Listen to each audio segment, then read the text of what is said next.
welcome back to Friday Reads, where we help you find your next read. I'm Jill. And I'm Julie, and we're continuing our travels this week, and this time we are heading to the southeast. But Jill's got something to tell you about happening next week. Before we go, we have a ghostly program next week where we have these paranormal teams going to be in the Kimberly Library to look for ghosts and tell you about the different things they have seen, and they have recordings of ghosts and things like that. So next Thursday night, I believe it's the 26th at 6 o'clock at the Kimberly Library, come and see if you can learn about ghosts maybe that exist here in the library. Perfect program for this time of year. So, back to Friday Reads. Jill, what'd you pick for the Southeast? So my first thing, we're going to the Gulf of Mexico, Salvage the Bones by Jesmyn Ward. This was published in 2011. A hurricane is building over the Gulf of Mexico, threatening the coastal town of Bois Sauvage, Mississippi. And Esh's father is growing concerned. A hard drinker, largely absent, he doesn't show concern for much else. Esh and her 3 brothers are stocking food, but there isn't much to save. Lately, Esh can't keep down what food she gets. She's 14 and pregnant. Her brother Skeeta is sneaking scraps for his prized pit bull's new litter, dying one by one in the dirt, while brothers Randall and Junior try to stake their claim in a family long on child's play and short on parenting.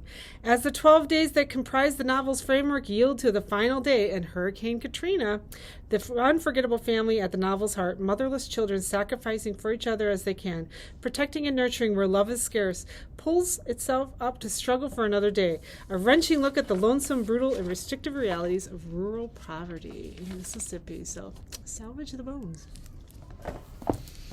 My first pick is a book called Cold Sassy Tree by Olive Ann Burns. This was published back in 1984.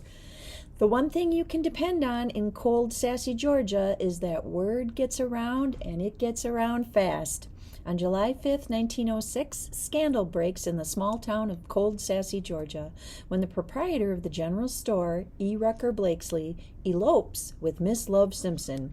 He is barely 3 weeks a widower, and she is only half his age and a Yankee to boot. As their marriage inspires a whirlwind of local gossip, 14-year-old Will Tweedy suddenly finds himself eyewitness to a family scandal, and that's where his adventures begin. Cold Sassy Tree is the undeniably entertaining and extraordinarily moving account of small-town southern life in a bygone era, brimming with characters who are wise and loony, unimpeachably pious, and deliciously irreverent. Olive Ann Burns' classic bestseller is a timeless, funny, and resplendent treasure. So I had not heard of this book before, but sounded like a fun one to take a crack at reading. The cover is amazingly fall, too. Cold Sassy Tree. So my next one, we're going to Louisiana. Queen Sugar by Natalie Basile, a mother-daughter story of reinvention about an African-American woman who unexpectedly inherits a sugarcane farm in Louisiana. Why exactly Charlie Bourdon's late father left her 800 sprawling acres of sugarcane land in rural Louisiana is as mysterious as it was generous. Recognizes this as a chance to start over, Charlie and her 11-year-old daughter Micah say goodbye to Los Angeles. They arrive just in time for growing season, but no amount of planning can prepare Charlie for a Louisiana that's mired in the past. As her judgmental but big-hearted grandmother tells her, cane farming is always going to be a white man's business. As the sweltering summer unfolds, Charlie must balance the overwhelming challenges of her farm and the demands of a homesick daughter, a bitter and troubled brother, and the startling desires of her own heart. So, Queen Sugar. Queen Sugar. My next pick takes us to Alabama. This is Midnight at the Blackbird Cafe by Heather S. Weber, and this was published in 2019. It's a captivating blend of magical realism, heartwarming romance, and small-town southern charm. Nestled in the mountain shadows of Alabama lies the little town of Wicklow. It is here that Anna Kate has returned to bury her beloved Granny Z, owner of the Blackbird Cafe. It was supposed to be a quick trip to close the cafe and settle her grandmother's estate, but despite her best intentions to avoid forming ties or even getting to know her father's side of the family, Anna Kate finds herself inexplicably drawn to the quirky southern town her mother ran away from so many years ago, and the mysterious blackbird pie everybody can't stop talking about. As the truth about her past slowly becomes clear, Anna Kate will need to decide if this lone blackbird will finally be able to take her broken wings and fly. So Midnight at the Blackbird Cafe. So my next pick, we're going to go to Tennessee. This is the large print version, so the cover might look better on a regular. In the aftermath of the flood that washes away much of the small Tennessee town, evangelical preacher Asher Sharp offers shelter to two gay men. In doing so, he starts to see his life anew and risks losing everything: his wife, locked in her religious prejudices; his congregation, which shuns Asher after he delivers a passionate sermon in defense of tolerance; and his young son Justin, caught in the middle of what turns into a bitter custody battle. With no way out but ahead, Asher takes Justin and flees to the Key West, where he hopes to find his brother Luke, whom he turned against him years ago after Luke came out. And it is there, at the southernmost part of the country, that Asher and Justin discover a new way of thinking about the world and a new way of understanding love. So, southernmost. My third pick is a nonfiction pick this week, and it takes me to Florida, and this is Bubble in the Sun, the Florida Boom of the 1920s and How It Brought on the Great Depression by Christopher Knowlton. This was published back in 2020. The 1920s in Florida was a time of incredible excess, immense wealth, and precipitous collapse. The decade there produced the largest human migration in American history, far exceeding the settlements of the West, as millions flocked to the grand hotels and new cities that rose rapidly from the teeming wetlands. In this book, the author examines the grand artistic and entrepreneurial visions behind Coral Gables, Boca Raton, Miami Beach, and other storied sites, as well as the darker side of that frenzy. For while giant fortunes were being made and lost, and the nightlife raged more raucously than anywhere else, the pure beauty of the Everglades suffered wanton ruination, and the workers, mostly black, who built and maintained the boom, endured abuse. The author breathes dynamic life into the forces that made, and according to him, wrecked Florida during the decade: the real estate moguls Carl Fisher, George Merrick, and Addison Misner, and the once in a century hurricane whose aftermath triggered the stock market crash. So there's a lot of history in this one. Wow. This essential account is a revelatory and riveting history of an era that still affects our country today. So if you're interested in reading about the 1920s developments in Florida, Bubble in the Sun. Wow.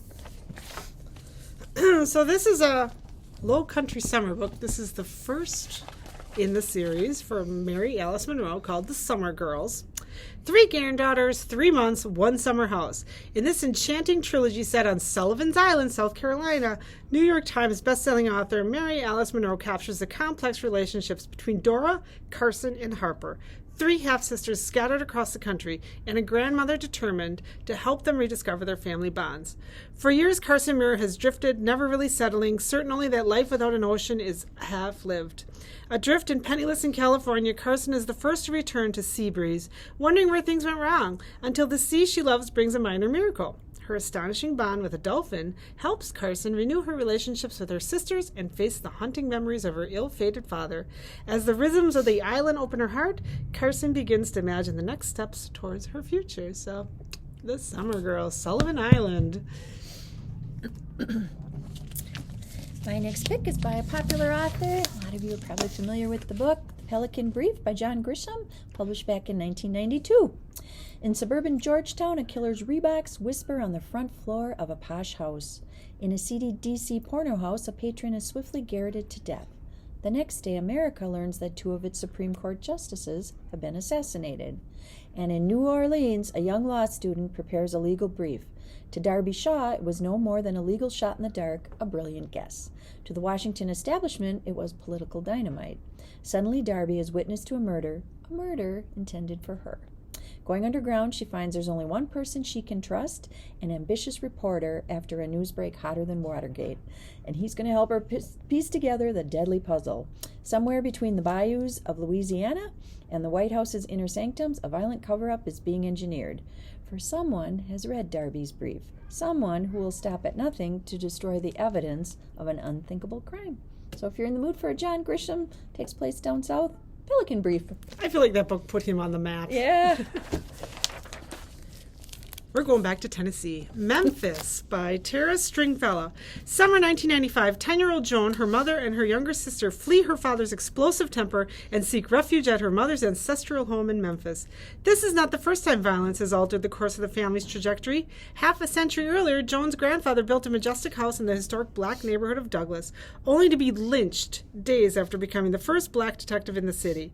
Joan tries to settle in her new life, but family secrets cast a longer shadow than any of them expected. As she grows up, Joan finds relief in her artwork, painting portraits of the community in Memphis. One of her subjects is the enigmatic neighbor, Miss Dawn, who claims to know something about curses and whose stories about the past help Joan see how her passion, imagination, and relentless hope are, in fact, the continuation of a long matrilineal tradition. Joan begins to understand that her mother, her mother's mother, and the mothers before them persevered, made impossible choices, and put their dreams on hold so their life could not have to be defined by loss and anger, that the sole instrument she needs for healing is her paintbrush. So, published in 2022, so Memphis. City I'd like to visit someday. Yeah. You can by book. I'm going to end with another nonfiction pick, and this takes place in probably one of my most favorite cities to visit, Savannah, Georgia. So this is Midnight in the Garden of Good and Evil, a Savannah story by John Berendt, published in 1994. I actually have a signed copy of this book by him. Shots rang out in Savannah's grandest mansion in the misty early morning hours of May 2nd, 1981. Was it murder or self-defense? For nearly a decade, the shooting and its aftermath reverberated throughout this hauntingly beautiful city of moss-hung oaks and shaded squares. The author's sharply observed, suspenseful, and witty narrative reads like a thoroughly engrossing novel, and yet it's a work of nonfiction. The author skillfully interweaves a hugely entertaining first-person account of life in this isolated remnant of the Old South with the unpredictable twists and turns of a landmark murder case. It's a spellbinding story peopled by a gallery of remarkable characters. The well-bred society ladies of the Married Women's Card Club, the turbulent young redneck gigolo, the hapless recluse who owns a bottle of poison so powerful it could kill every man, woman, and child in Savannah, the aging and profane Southern belle who is the soul of pampered self-absorption, the uproariously funny black drag queen, the arrogant antique stealer, the sweet-talking piano-playing con artist, young blacks dancing the minuet at the black debutante ball, and Minerva, the voodoo priestess who works her magic in the graveyard at midnight. These and others act as a Greek chorus, with the author revealing the alliances, hostilities, and intrigues that thrive in a town where everyone knows everyone else. So we actually took a Midnight in the Garden of Good and Evil tour last time we were in Savannah. So It's the most haunted city in America, I think. Is it? We've been on ghost tours down there too. Well, we hope we helped you find something to read if you want to go visit the South a little bit. There were some fun picks for that part of the United States. We're going to work our way up the coast, and next week we'll be in the Northeast, so stay tuned for that one. Yeah. Find our videos on our Facebook page, on the Kimberly Public Library website, and come next Thursday for the paranormal program that we're going to have at the library. So until then, we thank you for watching. Bye!